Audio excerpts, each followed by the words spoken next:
So welcome to the final Royal Rota. We think it'll be the final Royal Rota of 2018. It's been quite a busy year by all accounts. 2018, 2 royal weddings, 2 royal babies, the announcement of one on the way. And to wrap up the year in the studio this time, we have Queen Vic, as I believe you're called Hi, on Twitter. I am Victoria on Twitter Murphy. and Instagram. Talk about your year, because you started the year 2018 as the Mirror's royal correspondent. That's right, yeah. And now I'm freelance. Right. So, I was the Mirror's royal correspondent, as you know, for 7.5 years. Quite a busy 7.5 years. Starting when William and Kate became engaged, right, and leaving there after Harry and Meghan got married. So I felt that was quite a nice kind of round everything up. You yourself had some interesting changes in 2018. Yes. And Lizzie Robinson, our producer in the ITV News Royal Bureau, as ever, here, bringing her wealth of knowledge to the discussion. Now, listen, we could or couldn't talk about all the things that have been going on with Harry and Meghan. There's been lots of reporting. We've had a discussion in the office, and we've decided that we don't operate in a vacuum, and it is perhaps, I'm sure the people here might agree with me, it is perhaps the most regular question that I get at the moment: do Kate and Meghan get on? ? So we thought we would have a fact-based discussion about it, if that's possible, in here, given that all the stories have been around. Now, Victoria, you wrote an article for Town & Country magazine in which you wrote, are Kate Middleton and Meghan Markle really feuding? Do they speak to each other? Do they hate each other? Has the relationship between William and Harry broken down completely? That are all questions. Discuss. Yeah, I did, you're right. Yeah. And I wanted to write that piece because I really felt that there had been such an explosion of coverage on this subject. It was one of those subjects that, I think a lot of us started off thinking, okay, I'm not going to engage with that because there just isn't enough information to kind of have a sensible discussion about it. But then it got all based on sources that are, are unidentifiable. And yeah, I think what's interesting about this is that when overall there's a huge explosion of coverage, but it's centred around a few very small bits of actual information which cite anonymous sources, which you can understand why people often cite anonymous sources. And we think these go back to the time pre-wedding. Some of the bits some of the stories relate to stuff that happened before the wedding. Yes. Right. And would it be right to say that, to an extent, all brides are pretty, shall we say, focused on their weddings? Should we therefore be critical that someone who was having a wedding being watched by a few million/billion people around the world would be particularly concerned about it? He's looking at you. Looking at me. I suppose that's the bridezilla question. Yeah. So this story that you're talking about, I think, is the story. There's a couple of stories that have come out about pre-wedding. One is that Meghan wanted to choose a tiara and was told, no, you can't have that one. And then she and Harry pressed a little bit more than perhaps people had expected that that's the one they wanted. And this has been used as an example of maybe diva-ish behaviour or something coming from them. And then the other story that has been around is the story, a very strange story, because it's the story about Kate crying during Princess Charlotte's bridesmaid's dress fitting, and it made the front page of The Sun. It started off, I believe, in The Telegraph. But the information is quite ambiguous. And so now what you have is many versions of this story online, some which say, she was crying because Meghan upset her, some which say she was crying because she was emotional, because she just had a baby, or because that happens. And this is what's happening with this story. You have little bits of information that we could call them facts, but again, they're anonymously sourced, so it's very difficult for us to be clear on that point. And then added in is a whole lot of speculation and conjecture. And then what you get is you get people commenting, and you get a lot of, in this story, you've had a lot of people writing comment pieces, defending Meghan or expressing outrage at the concept of 2 women feuding or having a conversation about the topic. But as much as that can be, beneficial in some ways to reset the narrative, it also just adds to the narrative and the scale of the story. And Lizzie, that's the problem with the world in which we operate, and we, with digital, online, TV, newspaper. These stories can grow of their own accord, and it's very difficult for Kensington Palace to keep a lid on them. Yeah, I think, as you say, this story's kind of snowballed, and everyone's picked up bits here, bits there, and it's become the fact that Kate and Meghan are feuding, and I don't think we could possibly know what's really going on behind the scenes. Yeah. I think what we do know is that Kate and Meghan are very different people and living very different lives, but that doesn't... have lived lived quite different lives up until the point they joined the royal family as well. You think of Meghan, older, had her own career, had been married before. Yeah. Very different. I mean, I think a point that I made in the piece I wrote as well is that we have become accustomed to seeing Harry go along with William and Kate such a lot at engagements. And I think we've developed this false sense that that's how things should be because we've seen it happen so many times. But actually, in reality, you know, those 7 years when they were married in a couple and he wasn't, actually, he would have been on his own at a lot of things. And it made a lot of sense for him to kind of jump in with them and arrive at things with them and get involved and do things as a trio. Which has created the expectation that because they are a family and they're in the public eye, then they all must be best mates, they all must be bezies. And it's not going to William happen, and Harry have always sort of been branded as the boys and put as a pair for everything. And I think, you know, they're now in their 30s, they're now married, they've now got their own families. They're not necessarily a unit all the time that do everything together. Which was a decision that was made after the tragic loss of their mother, that they were presented as the boys, as a unit. And it's only natural that they will grow and lead very different lives. Exactly, and it is natural when you get married that you want to have your own life away from your family, and even if people get on very well, they don't necessarily want to live next to, work with and socialise with their brothers and sisters. But I think, you know, William and Harry are very close, and part of that is because of what they went through with growing up in the public eye and then dealing with the death of their mother at a young age. That's not to say they won't have disagreements. No, I mean, we'll all attest that in our own families we argue with brothers and sisters and mothers and fathers. But I think what's really interesting about this story is that it actually started about a bit of tension between the brothers, I think was the line that the Sun used. And I think what's interesting is that the Sun started referencing the tensions in the story that they broke about Harry and Meghan moving to Frogmore. And I think what happened with that was that because they were correct about the move and Kensington Palace confirmed that, I think that then lent credibility to the whole narrative that, you know, they obviously know something, they've obviously got this right, and fair play, they probably do. Right. So a decision that was made in advance that they were going to move to Frogmore has been wrapped up with all the stories to say, they're moving because they're not getting on, rather than they were always going to move. Yeah, I mean, but then I think what happened very quickly was that, you know, the Sun didn't mention any tensions between Kate and Meghan, it mentioned it between the brothers, but suddenly the focus shifted very quickly, and that is the narrative that seems to have been latched onto. And I think that says a lot about our society as a whole, not just the media. You know, I think the fact that people are asking this question about Kate and Meghan all the time. Warring wives. Yeah, and I think that's really quite and I think that's an unfortunate thing, because would we be doing it if the genders were flipped? If you had two sisters and their partners, would everyone latch onto the narrative of the male feud of the partners? Probably not, I would say. You know, it was like this narrative was always going to happen at some point. It was like people were preparing always to kind of set these two women against each other and compare them, and you know, I think that sort of spiralled. Yeah. That said, do you think they can let it just wash over them? I mean, I'm not sure how closely they read the papers. In any case, I doubt, particularly Harry, who's not a massive fan of the media, I doubt very much he'll read the papers that often in any case. Do you think they're able to let it wash over them and say it's just press tittle-tattle? Or? I think William does read a lot, actually.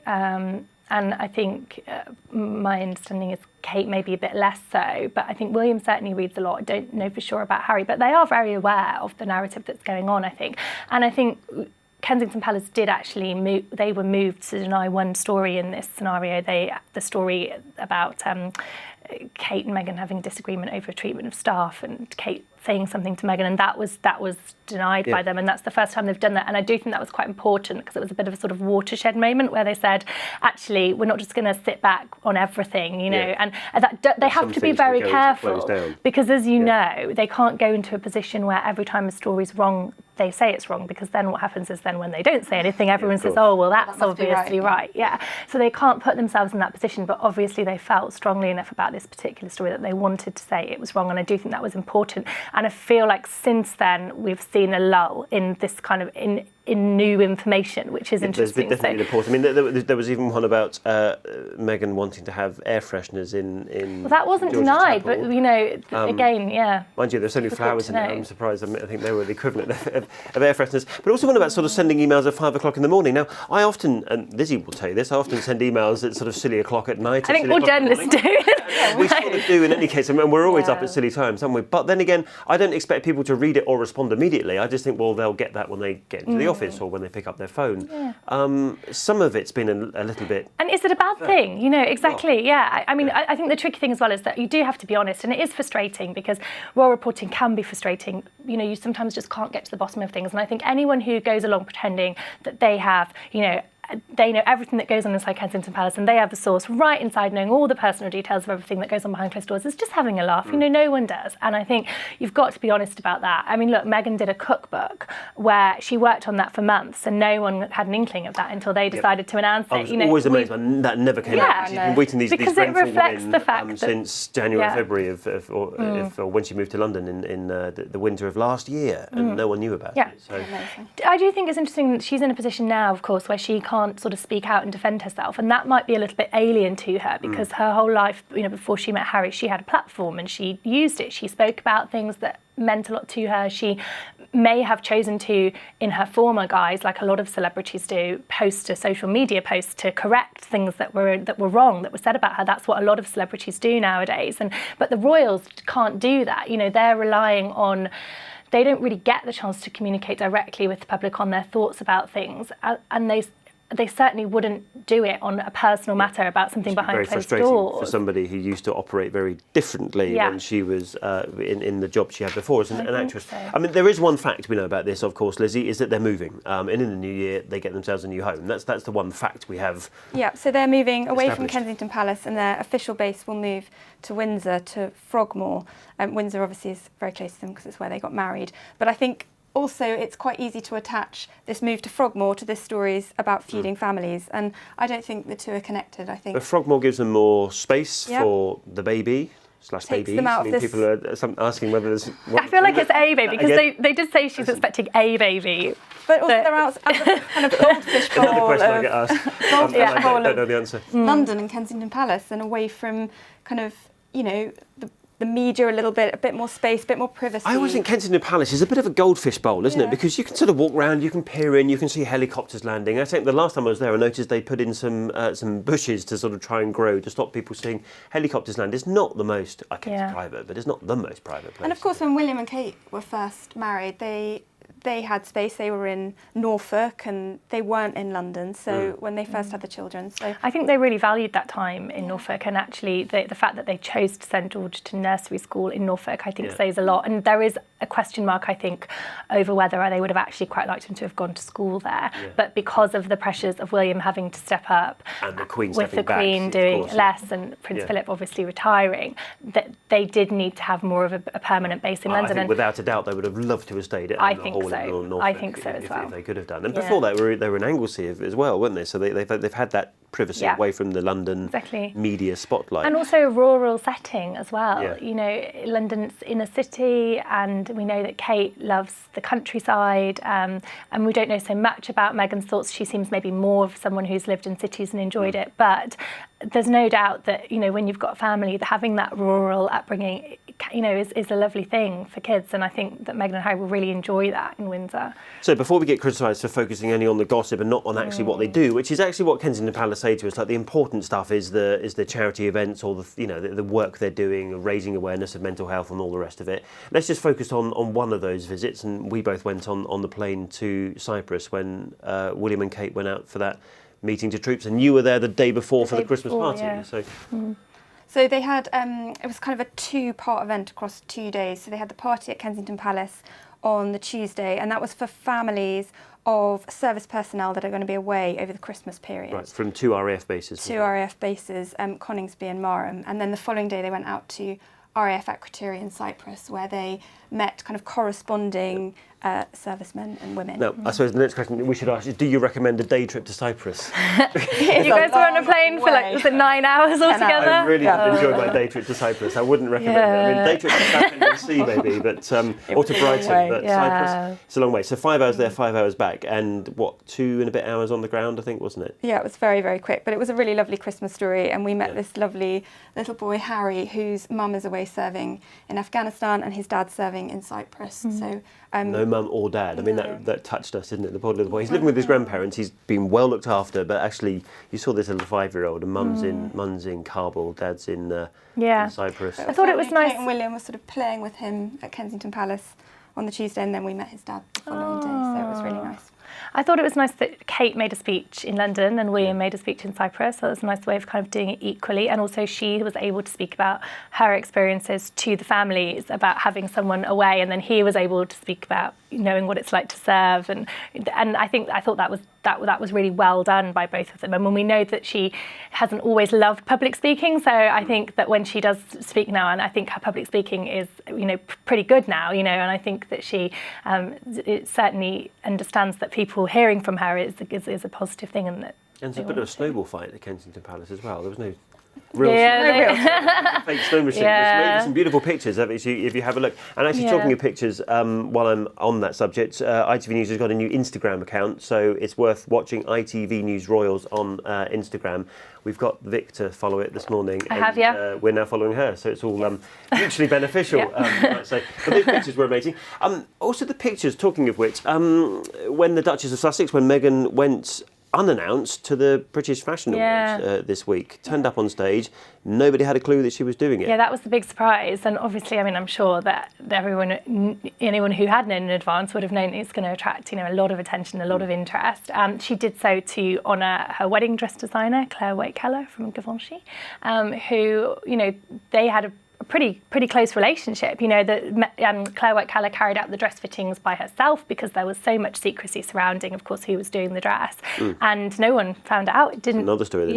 Impressive. That Emily Andrewson's son tells us a story that she wouldn't. She had an inkling. On her door or something. Yeah, she had an inkling, I think. And was put off the scent. Yeah. So there you go. So and similar thing with Kate really and her dress design. I think there was a suggestion at one point in the Sunday Times that it was Sarah Burton, but no one was sure until the moment. So Meghan appearing at the Fashion Awards, obviously a huge story. I think any time we see her from now on, there's such a lot of interest. But normally, I mean, for example, when the Queen, there's another picture, and again, it's on our Instagram account, when the Queen appeared alongside Anna Wintour earlier in the year, we were told about that a couple of hours ahead to say, okay, we didn't tell you in advance because of the security. But this, that was an amazing picture, wasn't it? Remember the Queen sat there next to Anna Wintour. But this one was not announced at all. Nobody knew about it. We do normally get some, even if it's under embargo, we know generally kind of what they're doing or where they're going to be, particularly for public events. This is a new departure, isn't it? And we had no idea until the pictures emerged on Twitter. So. Yeah, frustrating for journalists, I can imagine, because it's difficult when you can't, particularly if something happens late at night, not to be able to plan for it. Yeah. I think there's always this situation. It made it into the papers the next day, though, didn't it? Yeah, it did, yeah. I noticed on all the front pages, and actually a picture of her sort of with the growing bump. Yeah.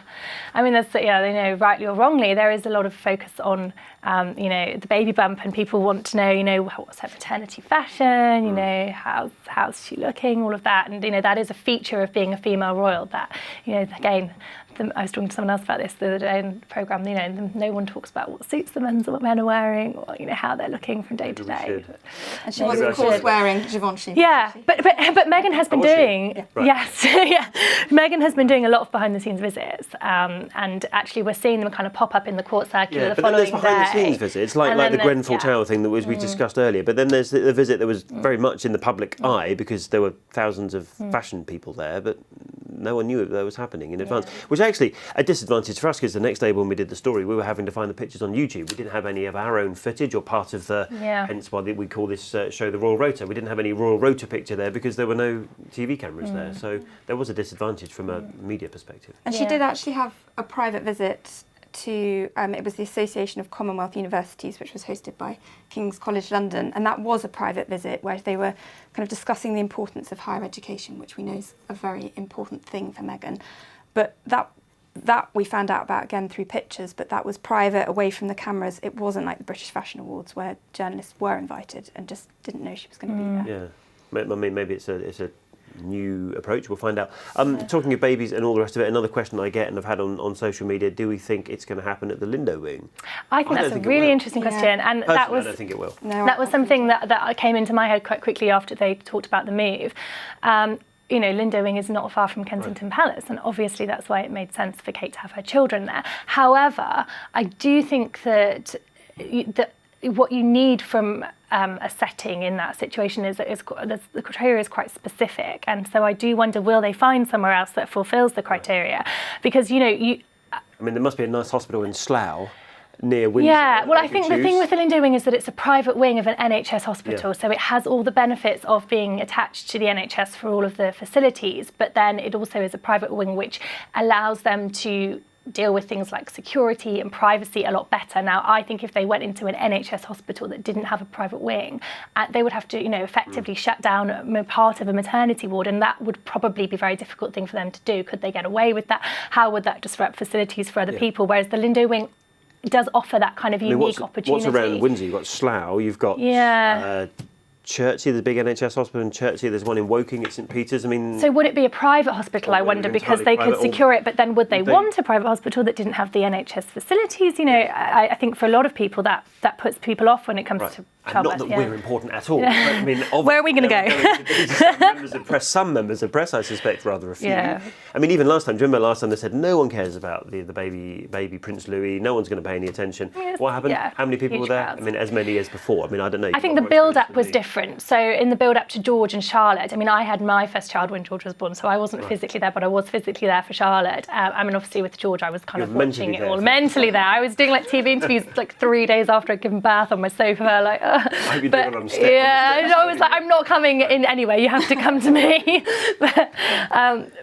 The build-up was enormous for George and Charlotte, and I think people were there weeks before, because we were only given a month. And I think with Charlotte as well, we're never given the exact due date, but we were told April, and she was born on the 1st or 2nd of May. She was born at the very beginning of May, and so people were there from sort of the beginning of April because they thought April, and obviously there was a long wait. So George was on cue, pretty much, wasn't he? No one was allowed outside the Lindo Wing until the Duchess had gone into labour, and she went into labour on the Monday morning. He was born. Are you talking about Louis? Louis. Yeah. So Louis, there was pretty much on time, wasn't it? St George's Day, April the 23rd. Yeah, the media presence was a lot more sparse until the very moment. But then once she went in, it was exactly the same as George and Charlotte. It was absolutely packed, and the world's media was there, and the interest from around the world is just so obvious in moments like that. I think Kensington Palace had a format by the time Louis had arrived. They knew what they were doing. It had become a smooth process. They knew how to do all the markings, when to tell us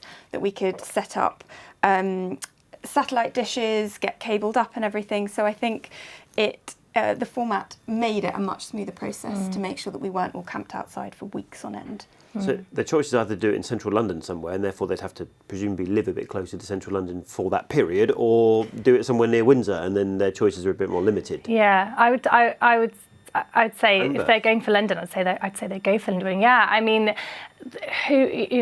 think we are in a situation where it is going to be just speculation at the moment as to what happens with that. So, but I still think the Lindo Wing is a sensible option logistically, and they obviously can drive back. If they don't have maybe the logistical things to think about that we might getting from.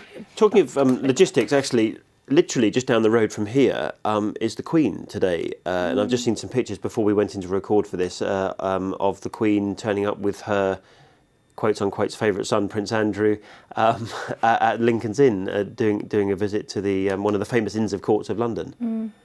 Yeah, and I think that's nice, actually, as you say, that she is carrying out engagement with Prince Andrew, and I think might be a reflection of the fact that we do understand now that she is doing more engagements with the support of her family. Yeah. Obviously, Prince Philip is retired, and so in order for her, she would always often go with him. So sometimes she does solo engagements, but then sometimes we will see her with Andrew and Charles. Which is part of the whole transition thing. Yeah. It's happening very slowly, but it's definitely happening. The obvious one we keep referring to is the cenotaph, when Prince Charles does that for her these days, and he has done for the last 2 years. But also having the support of her family and grandsons as well. Yeah, I think it's really nice to see them out as a family, and to see her with the Duke of York. Yeah, and the other big event earlier this year was when she went to Chester with Meghan, which was quite, Day showing Meghan the ropes. On the royal train. Yeah, exactly. That was I think about as well a sort of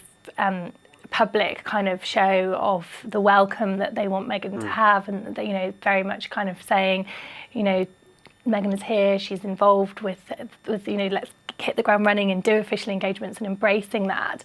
And yeah, I think the fact that Harry didn't go, I think, was particularly nice as well. The fact that we got a kind of solo engagement with Meghan and the Queen. We'll go on to some Christmassy things in a minute, actually, and like where they're all going and what they're all doing for Christmas. But do you think? I mean, do you think we will be reading anything into the? How do we put this politely? Sleeping arrangements in Sandringham. If we can find out what they are, in other words, we would. They're all going to Sandringham. We just don't know which sort of bit of the house or whether they're staying at Emma Hall. We're aware that the 4 young royals are all going to be in Sandringham this year. There was suggestions at one point, I think, that Kate and William might go to the Middletons, because they have tended to do sort of year on, year off at Sandringham, which is nice because actually it shows that they see their families as normal families, and the royal family don't get precedence all the time. And they were in Bucklebury 2 years ago. Remember when the Queen didn't go to church on Christmas Day 2 years ago, or New Year's Day? You all remember the Queen. Yeah, and we saw William and Kate and their children in Bucklebury that year. But we understand that all 4 young royals are going to be at Sandringham this year, but we don't know where they're going to be sleeping, and we know that last year Harry and Meghan stayed at Anne Hall. Yeah, and there was that amazing picture last year, wasn't there, at Sandringham, that Karen and someone, she's quite... I love how I could think, it's like random all the front pages things you remember, she just picked up her phone and snapped it of the Fab Four. Again, maybe they won't be called the Fab Four this year, given everything that we've discussed at the top of this programme, who knows, but yes, there's always something to talk about at Sandringham on Christmas Day, isn't there? Yes, but we will see the 4 of them, we think. I think they'll be very aware that whenever they appear in public, all 4 of them from now on, and I don't think it will necessarily be a huge amount, but people will be watching, and if anything has gone on behind the scenes, I think they'll be very careful not to show any signs of it. So I don't think we're going to see them walking separately, because I think they probably know that would just fuel the fire, So I expect we'll see a good show of kind of all 4 of them together on Christmas Day. There'll be they'll be going through the plans at the moment, wondering quite how they should arrive or whether they're hugging each other with big signs. We love each other, around one another. Yes, and actually quite a lot for the Queen to reflect on, shall we say, in her Christmas broadcast, which I presume has already been recorded or is about to be recorded any day now. It's normally it's usually done a little bit in advance, beginning of or middle of December, and a lot for her to reflect on for her family. Very busy year for the royals. Couple of weddings, couple of babies. Yeah, and interesting whether or not she will choose to do that, because she sometimes references specific things that have happened throughout the year, but from what I recall, not always. Sometimes the reference is a lot more veiled, like she might just talk generally about a theme to do with family or unity or something like that, which she doesn't always pick out the specific moments. Yeah, last year she did say welcoming new members into the family. Yeah, she made a specific reference point. Exactly, so we might see something similar. Yes. But this time last year we'd only just had the engagement announcement, so I mean a lot has happened in the space of 12 months. Yeah, a lot for her to. A huge amount, and of course last year the focus was on Sandringham because Meghan was there, and that was she was the first royal fiancée to go to Sandringham, so there was a lot of interest in that.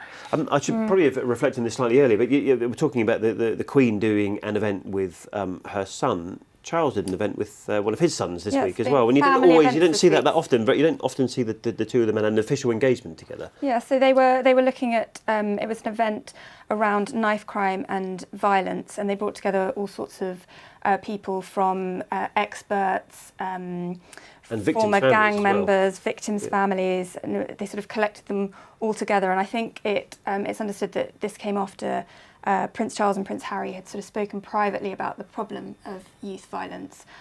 This year has been quite a shocking year for violent deaths in London. I think the figure's 125, which is the highest figure in a calendar year for a decade. So it's a real problem at the moment. So they kind of joined all these people together for a conference. And worth pointing out that these sort of events, news events as they are, don't go unnoticed by people like Prince Charles, particularly because of the Prince's Trust and everything that it stands for. Yeah, and there were Prince's Trust ambassadors there. Tom Hardy, the actor, Tiny Temper, the rapper, were also at this event. So, do you, another question that actually I had on social media was whether or not it's part of the transition that we discussed a few moments ago, whether or not Prince Harry will take over the Prince's Trust eventually. I think it's an 'Cause interesting a bit question. odd I being called saw the Prince's that. Trust Yeah. when its founder is the king. Yeah. Perhaps. Yeah, I mean, it's obviously been such a huge thing, such a huge legacy of Prince Charles's already is the Prince's Trust, and the amount of personal investment that he has made in it. It does seem kind of strange if it was to go to someone else, but of course, when he is king, will it make sense for him? Will he have the time to devote to it? Because he does put a lot of time into it. I'm sorry, I can't recall the exact comment, but I feel like he has made some kind of comment about trying to get his sons interested in a documentary at some point in the past. Of the two brothers, I would say the more sensible suggestion would be Harry, I think, to take it over, because obviously William will himself one day be king. Yeah. And of course, Harry has already shown a lot of interest in youth issues. He's Commonwealth Youth Ambassador, and it's a natural affiliation for him, perhaps more so than William's charitable interest, although he is very interested in young people, we know. But when we think of Harry and some of the work that he's done. So I certainly wouldn't rule that out. I think it's just very difficult to say at this stage. In the same way that we think, or we know that the Duke of Edinburgh's award will eventually pass to Prince Edward, the Earl of Wessex, because he's very much looking after that on behalf of his dad. So maybe that's. I mean, we haven't really discussed it before, but maybe that is the obvious transition that will happen. Yeah. So. Exactly. I think it's a reasonable question. Yeah. So anyway, Christmas coming. As I said, this is the first year we've done the Royal Rota, so thank you for being the last guest. You're so welcome. I've really enjoyed it. And we can then have you got any predictions for next year? Wow. Well, I definitely think a baby will be born. I think we'll see a royal baby. I think we could have a year without royal weddings. Yeah. Yeah. I think. Doria's going to move to London. That's the other question we get asked quite a lot, isn't it? At the moment, I would say no. She's got a place to stay now in front of her. I think we'll see. I think we'd expect her to be here quite a bit. I mean, of course, she made a public appearance with Meghan this year. I think that would be something that would happen very rarely if it does happen again. And there's a granddaughter or grandson to come and see in London now. So, exactly. Yeah. So, but as far as we understand, she's very much still going to be living in California. So and not going to Sandringham. Well, we think not. Yeah, like that's I know that there have been suggestions that she would, but it would be very unusual for in-laws to go. And at the moment, I think the indications are that she won't. Any predictions for next year? We just want a slightly quieter one than this one. I think we'll leave it there. Yeah. Leave it at the baby. Leave it at the baby. That's probably enough, isn't it, to be going on with for now. Thank you very much indeed. It's been a pleasure talking to you, and so nice, hopefully we've given some context around some of those stories that people have probably been reading quite a lot about over the past few weeks. And as we say, it's not something that we shouldn't discuss because it's out there, but hopefully we've given a little bit of context to that. So thank you for bringing in your wisdom and your analysis. Thank you. And we hopefully will do more of this in 2019, is it, next year? We hope for a slightly quieter royal year, but you never know with this bunch. Thank you very much for watching and for watching all the other episodes of the Royal Rota, which are available both on YouTube and as a podcast. And we wish you all a really, really happy Christmas and a happy New Year.